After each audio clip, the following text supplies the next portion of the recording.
Today we're here with Todd Bass. He is the Histology Lab Manager at the Veterinary Diagnostic Laboratories. So thanks for being with us today, Todd. Thank you. Good morning. Very good. We're here at the Histology Lab. Tell us a little bit about what you do here. Histology is the study of tissue. So we handle all the tissue that was grossed in, cut in downstairs in the tissue trimming area. Okay. They place it into a block. Those cassettes come up to us, and then we will actually create the block, process it overnight, embed it, and we cut it on the microtome, then take those slides, stain them on the stainer, the H&E stainer, and then those slides go on to the pathologist for the diagnosis. Very good. Now, it's a busy place here. You guys have a lot going on. How many samples are you guys receiving and processing in a day? Yeah, anywhere from 300 to about 500. We've done 600 in one day, and that's just H&E's diagnostic samples. We also support a lot of zoo and exotic tissue. It comes from zoos from throughout the country, and we also support research throughout the university. What makes people want to send them to Colorado State, to your histology lab?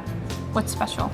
I think it's our turnaround time and the level of expertise that the pathologists have here and the veterinary program that we have here at Colorado State University. Turnaround time is about 24 hours. The last step in the process is the information goes over to the pathologist, and then what happens from there? So the pathologist reads that case, reads those slides for the final path report, and then that path report goes on to the veterinary clinic, and that helps in the treatment of the animal.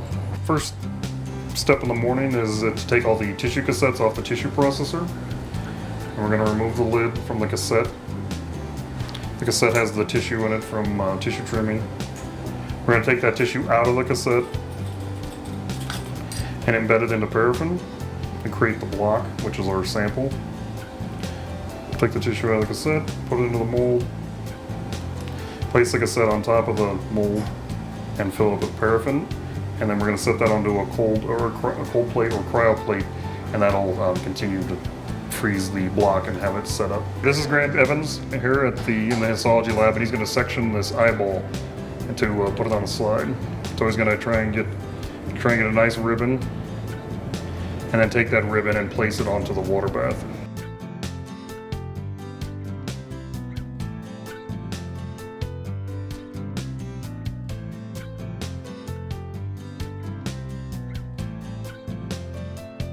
And he's going to take those sections and pick a nice one and put it on the slide.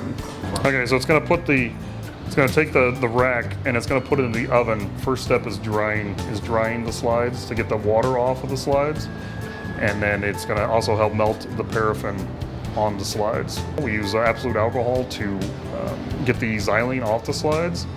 Then they'll go through water, rinse off the alcohol before staining, and then it's going to go through the hematoxylin process, and that's going to stain all the nucleus of the cells. It actually overstains everything, and then we go through a process where we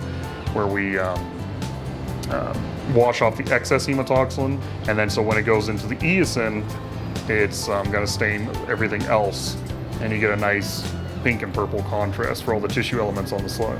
And these slides are ready to go to the pathologist for diagnosis. Well, thanks so much for all your time today, Todd. You're welcome. Very good.